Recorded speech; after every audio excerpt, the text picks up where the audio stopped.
It's pizza time! আসসালামু আলাইকুম everyone, কেমন আছেন সবাই? আশা করি সবাই অনেক ভালো আছেন। আমিও আলহামদুলিল্লাহ ভালো আছি। অনেকদিন ধরেই মনে চাচ্ছিল যে একটু পিৎজা বানাবো।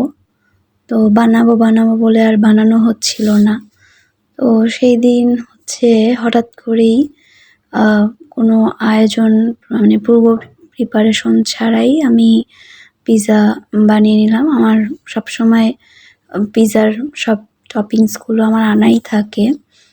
তো বাসায় সবই ছিল, ইস্ট ছিল, ময়দা ছিল।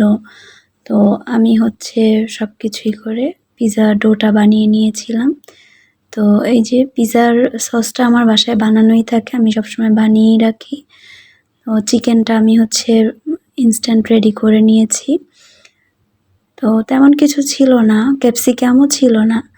একদম ঘরোয়াভাবে নিজের মতো করে একটু পিৎজা বানিয়ে নিলাম। আর আমার ভাগ্নিরাও অনেকদিন ধরে বলছিল ওদের খেতে ইচ্ছা করছে। তো সবকিছু মিলিয়ে আমি ওইদিন বানিয়ে নিলাম। তো ভিডিওটা পোস্ট করব করে করা হচ্ছিল না। আসলে ভিডিও করা, আবার ভিডিও এডিটিং করা, তারপরে সেটাতে ভয়েস ওভার দেয়া, সবকিছু আর একার করতে হয় দেখে অনেক কাজ আমার খুব আস্তে আস্তে আসে, আস্তে আস্তে চলে। অনেক ভিডিও আমি প্রিপারেশন নিয়েও করতে পারি না, কারণ সময়েরও অভাব থাকে, অনেক সময় অফিস থাকে, যার কারণে টাইম মতো আমি পোস্টগুলো করতে পারি না। চেষ্টা করি করার। তো এই যে পিৎজাটা বানিয়ে নিলাম একদম নিজের মন মতো চিকেন দিয়ে। বাইরের পিৎজায় তো আসলে নিজেদের মন মতো চিকেন খাওয়া যায় না, নেওয়া যায় না। তো যাই হোক, নিজের মতো করে। আর এই যে মেয়োনেজটা দিয়েছি, এটাও আমি বাসায় বানিয়ে নিয়েছি। আমি ম্যাক্সিমাম জিনিসই বাসায় বানিয়ে খাওয়ার চেষ্টা করি, কারণ বাইরের খাবারগুলো এক পর্যাপ্তও আসে না, আর দ্বিতীয় হাইজেনিকও না। সব খাবারগুলো তো আর হাইজেনিক হয় না, সব রেস্টুরেন্টের খাবারগুলো হাইজেনিক হয় না। তো এই জন্য চেষ্টা করি যতটুকু সম্ভব, যেটুকু পারি, নিজে নিজে অনেক কিছু তৈরি করার।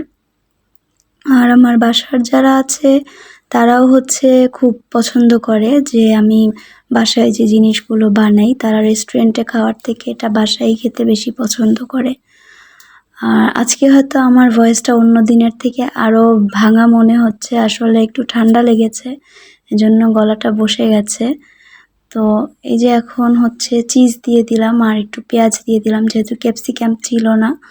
আর ঈদের মধ্যে আশেপাশে সেরকম বাজারও ঠিকঠাক মতোই হয়নি, ক্যাপসিকাম পাওয়া যায়নি ভালো। তো যার কারণে ক্যাপসিকাম ছাড়াই খেয়েছি, যেহেতু মনে চেয়েছে, খুব ইচ্ছে করছিল সবার। তো সেই জন্য আমি একদম ঘরোয়াভাবে নিজের মতো বানিয়ে নিয়েছি। তো আমার বাসায় সসেজ আনা ছিল, তো সেটাই আমি একটু ভেজে হালকা তারপরে পিৎজার উপরে দিয়ে দিয়েছি। আর আমি পিৎজা বেশিরভাগ সময় চুলাতেই বানাই, কারণ চুলারটাই ভালো লাগে। আর আরেকটা আমার বাসায় ওভেনও নেই, ওভেন কিনবো ইনশাল্লাহ খুব তাড়াতাড়ি। তো এই জন্য আমি পিৎজাটা চুলাতেই বানাই এবং খুব সুন্দর হয়, দেখে মনে হয় না যে এটা চুলায় বানানো পিৎজা। তো এই যে এখন খাচ্ছি সবাই মিলে, দেখেন কিভাবে খাচ্ছে, কোনো হুঁশই নাই যে তাকে ভিডিও করা হচ্ছে। তো আজকের মতো ভিডিওটা এই পর্যন্তই। দেখার জন্য ধন্যবাদ। টাটা, আসসালামু আলাইকুম। সবাই পাশে থাকবেন।